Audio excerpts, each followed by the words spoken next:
안녕하세요. 경제학장 박사 닥터 이콘입니다. 오늘 주제는 바로 효용과 수요 곡선인데요. 우리가 매일 하는 이 쇼핑 있잖아요.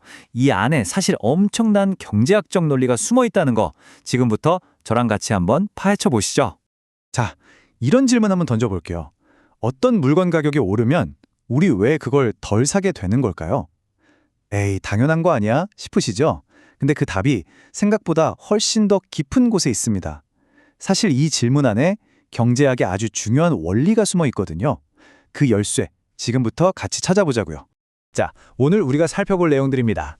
쇼핑에 숨겨진 법칙에서 시작해서요. 소비의 황금률, 그리고 가격이 바뀔 때 수요 곡선은 어떻게 되는지, 대체 효과와 소득 효과는 또 뭔지 알아볼 거고요.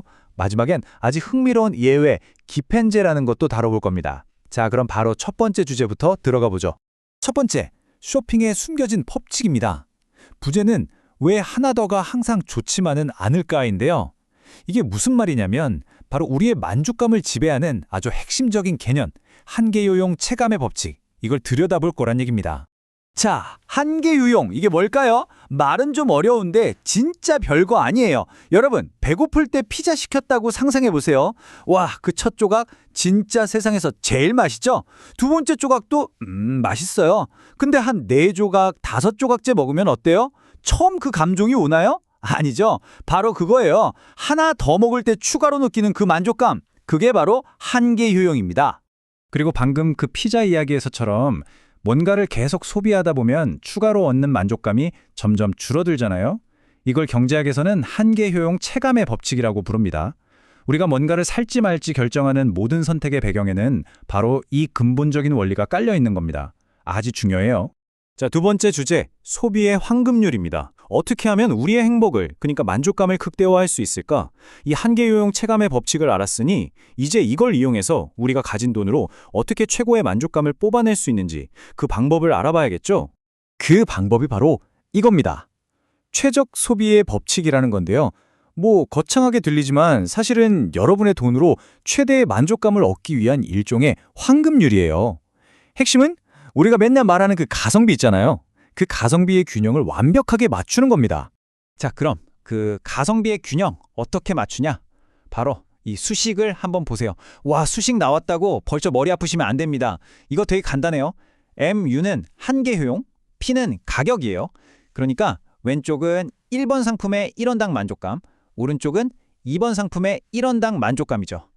이 둘이 같아질 때, 바로 그때 우리의 총 만족감이 최대가 된다는 뜻입니다. 쉽게 말해서 제가 커피에 쓰는 마지막 1,000원이 지는 만족감이랑 빵에 쓰는 마지막 1,000원이 지는 만족감이 똑같을 때 저는 돈을 가장 잘 쓰고 있다는 거죠. 이해되시죠? 좋습니다. 이제 세 번째 주제로 넘어가 보죠. 가격 변화와 수요 곡선. 우리가 방금 배운 그 최적 소비 법칙이 가격이 변할 때 어떻게 무너지고 또 우리가 어떻게 반응하는지, 그 과정에서 그 유명한 수요 곡선이 어떻게 그려지는지 한번 살펴보겠습니다. 자, 교재에 나온 예시를 한번 볼게요. 여러분이 지금 조개랑 감자를 사고 있어요. 그리고 방금 배운 그 황금률에 따라서 조개의 1원당 만족감과 감자의 1원당 만족감이 똑같이 되도록 아주 완벽하게 돈을 쓰고 있는 상태입니다. 아주 이상적인 소비를 하고 있는 거죠.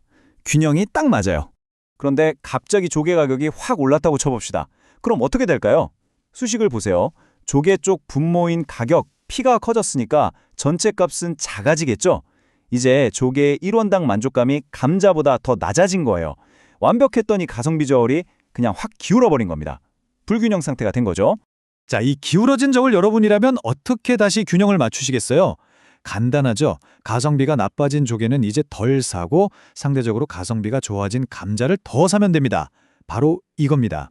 이게 바로 가격이 오르면 수요량이 줄어드는 이유고 우리가 그래프로 그리는 그 우하향하는 수요 곡선의 핵심 올린 거예요. 아주 명쾌하죠? 자, 네 번째 주제입니다. 그런데 사실 가격이 변할 때 우리 마음속에서는요, 조용히 작동하는 두 가지 숨겨진 힘이 있습니다. 이걸 한번 해부해 보자는 거죠. 그 두 가지 힘이 바로 대체 효과와 소득 효과입니다. 자, 대체 효과는 뭐냐? 말 그대로 대체하는 거예요. 조개 가격이 오르니까 에이, 조개 대신 감자나 더 먹자. 이렇게 더 저렴해진 걸로 갈아타는 효과죠. 아주 직관적이죠? 반면에 소득 효과는 뭐냐면요. 내 실질적인 구매력이 변화하는 효과입니다. 조개 가격이 오르면 내 월급은 그대로인데도 시장에서 살 수 있는 양이 줄어들잖아요. 그러니까 내가 실제로 좀 더 가난해진 것 같은 느낌을 받게 되는 거죠. 그게 바로 소득 효과입니다. 그럼 이 두 효과 중에 뭐가 더 중요할까요?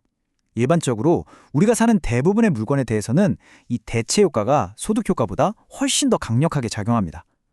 그러니까 가격이 오르면 아이고 내 주머니 사정이 안 좋아졌네 하는 것보다 이거 말고 다른 싼 거 사야겠다 하는 마음이 더 크다는 거죠. 그래서 수요 곡선이 오른쪽 아래로 내려가는 주된 이유는 바로 이 대체 효과 때문이라고 할 수 있습니다. 자, 이제 거의 다 왔습니다. 마지막 주제인데요. 정말 흥미로운 사례입니다. 기펜제. 지금까지 우리는 가격이 오르면 덜 산다. 이게 법칙이라고 배웠잖아요. 그런데 말입니다. 혹시 가격이 올랐는데 사람들이 오히려 그 물건을 더 많이 사게 되는 그런 이상한 경우가 있을까요? 네, 있습니다. 아주 드물지만 실제로 존재해요. 이렇게 가격이 오르는데 수요량이 오히려 증가하는 아주 이례적인 재화. 이걸 바로 경제학자 로버트 기펜의 이름을 따서 기펜제라고 부릅니다. 우리가 지금까지 배운 수요의 법칙을 그냥 정면으로 거스르는 것처럼 보이는 녀석이죠. 아니, 어떻게 그런 일이 가능할까요? 기펜제가 되려면요. 여기 보시는 것처럼 아주 까다로운 세 가지 조건이 동시에 충족되어야 합니다. 첫째, 열등제여야 해요. 그러니까 돈 많이 벌면 오히려 안 사는 물건 있죠? 그런 거요. 둘째, 그 물건 사는데 쓰는 돈이 내 소득에서 차지하는 비중이 엄청나게 커야 합니다. 그리고 마지막, 이게 핵심인데 가격 상승으로 내가 가난해졌다고 느끼는 그 소득 효과가 다른 걸로 갈아타고 싶은 대체 효과를 그냥 압도해버릴 정도로 강력해야 합니다. 이 세 가지가 다 맞아야 하니까 현실에서 기펜제를 찾아보는 게 하늘의 별 따기인 거죠. 그래서 교재에 나오는 가장 고전적인 사례가 바로 이겁니다. 옛날 중국의 아주 가난한 농부들 이야기인데요. 이 사람들의 주식은 쌀이었어요. 근데 어느 날 쌀값이 폭등한 겁니다. 그럼 쌀을 덜 사야 하잖아요? 근데 아니었어요. 쌀값이 오르니까 이 사람들이 너무 가난해져서 평소에 아주 가끔 먹던 고기 같은 건 아예 쳐다도 못 보게 된 거예요. 그럼 굶어 죽을 순 없으니까 결국 남은 돈을 싹싹 긁어 모아서 생존을 위해 그 비싸진 쌀을 더 많이 사서 배를 채워야만 했다는 거죠. 이게 바로 기펜제의 대표적인 사례입니다. 자, 이렇게 오늘 효용과 수요 곡선에 대해 쭉 살펴봤는데요. 그럼 오늘 내용에서 우리가 꼭 기억해야 할 핵심 포인트들이 뭔지 한번 정리해 볼까요? 첫째, 우리의 모든 선택은 한계 효용 체감의 법칙을 따른다는 거. 둘째, 우리는 1원당 한계 효용이 모든 상품에서 같아질 때 가장 큰 만족을 얻는다는 것. 셋째, 가격이 변하면 대체 효과와 소득 효과라는 두 가지 힘이 작동한다는 점. 그리고 넷째, 우리가 아는 그 수요 곡선은 주로 대체 효과 때문에 우하향한다는 사실. 마지막으로 기펜제는 이 모든 논리를 뒤집는 아주 강력한 소득 효과 때문에 나타나는 매우 희귀한 예외라는 것까지. 이렇게 정리할 수 있겠네요. 자, 그리고 그냥 끝내기 아쉬우니까 여러분께 생각해 볼 질문을 하나 던지면서 마무리하겠습니다. 최근에 이런 연구 결과가 있었어요. 미국 저소득층의 경우에 기름값이 엄청나게 올랐는데 오히려 휘발유 소비를 더 늘렸다는 겁니다. 이거 어디서 많이 들어본 얘기 같지 않나요? 과연 이것도 일종의 현대판 기펜제 효과라고 볼 수 있을까요?